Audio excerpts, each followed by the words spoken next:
Bonjour, ici Linda Walker, coach pour génie créatif. Puis, dans cette vignette, je vais vous inciter à prendre les moyens nécessaires pour être en mesure de déclarer votre indépendance personnelle dans un an ou deux. Maintenant, pourquoi est-ce qu'on parle d'indépendance? Vous n'êtes pas vraiment en contrôle de votre vie lorsque vous laissez vos impulsions vous mener. Puis c'est souvent ce qui se passe avec les génies créatifs. Il y a des très belles qualités à être génie créatif, mais aussi des choses qui sont qui peuvent être pas mal négatives. Vous avez des projets de vie, vous avez des projets d'affaires, il y a toutes sortes de choses que vous visez et vous voulez aller dans cette direction, sauf que, oups, il y a une distraction là-bas qui fait en sorte que vous perdez le nord tout à coup. Ou encore, vous êtes complètement désorganisé et vous n'avez absolument aucune idée par où commencer. Peut-être que vous avez décidé, voici les tâches que je vais faire ou les actions que je vais prendre, mais arrive une journée et vous n'êtes pas vraiment d'humeur pour le faire, ou au moment où vous aviez l'intention de le faire, ou encore vous n'étiez pas capable de vous concentrer et ça n'a tout simplement pas eu lieu. Donc, quand on regarde ce genre de problème-là qu'on voit au niveau des gens qui sont génies créatifs, est-ce que vous êtes vraiment en contrôle de votre vie si vous n'êtes pas capable d'adresser ces défis-là que votre cerveau de génie créatif, qui a des tendances un peu TDAH, peuvent avoir? Et qu'est-ce qui serait possible? J'attends un petit peu parce qu'il y a un peu de bruit, je suis dans ma cour, puis il y a une belle journée d'été qui est finalement arrivée ici à Montréal. Qu'est-ce qui serait possible si vous arriviez à l'autodétermination et que vous étiez capable de proclamer votre indépendance des obstacles reliés à votre cerveau de génie créatif, votre cerveau qui a des tendances un peu de déficit de l'attention? Imaginez les projets possibles, puis le potentiel que vous seriez en mesure de réaliser, qui présentement est un peu à l'extérieur de vos capacités. Puis c'est bien beau tout ça, mais comment faire? C'est que ça, c'est toujours une chose que les gens me demandent. Oui, je sais ce qu'il faut, ce que je veux faire, mais je ne sais pas comment. Et donc, je vais vous donner quelques petites consignes qui vont peut-être vous mener dans le droit chemin, ou au moins vous partir. Donc, une première consigne, c'est de créer l'intention de faire des changements. Puis l'intention se déclare en disant, bon, mais telle date, d'ici telle date, il va arriver telle chose. Donc, par exemple, je serai libre de tel défi qui se présente à moi présentement et qui m'empêche d'être en mesure de réaliser mon plein potentiel, mes projets.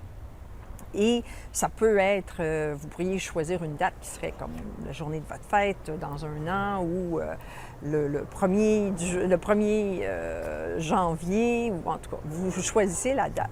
Il faut quand même être réaliste. Les choses ne changent pas complètement du jour au lendemain. Et donc, donnez-vous du temps un peu pour faire des changements. Puis, après ça, vous avez créé l'intention. La deuxième chose, c'est d'identifier une ou deux habitudes que vous allez devoir soit adopter ou changer. Peut-être que vous avez des mauvaises habitudes et celles-ci ont besoin d'être modifiées. Ou encore, il y a des nouvelles habitudes que vous avez besoin d'adopter qui vont vous permettre d'avancer vers ces projets-là. Ou encore d'avancer dans votre vie en général. Je vous donne un exemple. De mon côté, moi, j'ai toujours eu une super bonne mémoire. J'ai toujours été capable de me rappeler de toutes sortes de petits détails. Sauf que dans les dernières années, c'est un peu plus difficile. J'ai de moins en moins la capacité de me rappeler des choses à court terme. Et donc, une des habitudes, et ça m'empêche vraiment d'avancer dans plusieurs de mes projets parce que je m'aperçois que parfois, je tournais dans le beurre, comme on dirait. Et donc, ce que j'ai déclaré, c'est qu'à partir de maintenant, c'est mon intention de mettre en application les habitudes, de noter les choses qui sont importantes que je dois me rappeler, d'utiliser mon agenda de façon très rigoureuse pour éviter d'avoir des pertes de mémoire ou des choses comme ça qui peuvent m'empêcher d'avancer les projets importants que j'ai. Parce que mes projets sont importants, ils sont importants pour moi, mais ils sont aussi importants pour les gens que je desserre et pour ma famille aussi. Puis après ça, faites un plan pour y arriver. Donc, C'est quoi le plan? Bon, dans mon cas, j'ai décidé que je vais commencer à utiliser mon agenda électronique qui est sur mon téléphone. Donc, je commence à apprendre à taper avec mes pouces, quelque chose que je n'ai jamais fait de ma vie. De prendre note quand il y a des choses qui sont importantes. Donc, de faire ce plan-là. Et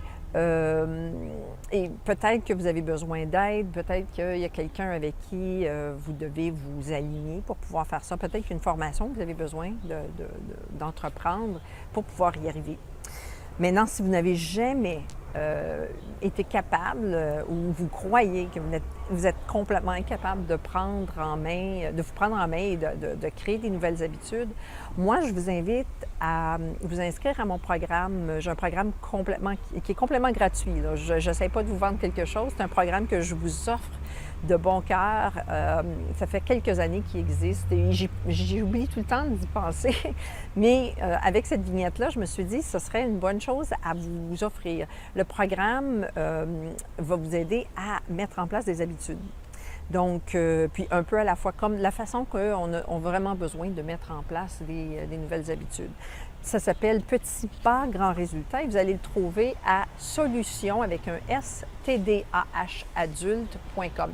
Même si vous n'êtes pas atteint d'un déficit de l'attention ou d'un TDAH, je vous invite quand même à le prendre parce que c'est vraiment un programme pour n'importe qui veut mettre en place des nouvelles habitudes. Donc, j'espère que ça vous aide. On veut créer l'intention, identifier des habitudes et les mettre en application puis aller chercher l'aide dont on a besoin pour pouvoir y arriver. Finalement, je vous invite à écrire dans la boîte de commentaires ci-dessous votre déclaration d'indépendance personnelle. Quand allez-vous le faire? C'est quoi que vous allez changer? Et d'ailleurs, les études démontrent que quand on se proclame de façon très publique, ça augmente notre possibilité d'avancer et ça augmente les possibilités qu'on puisse arriver à atteindre les objectifs qu'on essaie d'atteindre. C'était Linda Walker, à la hauteur de vos ambitions.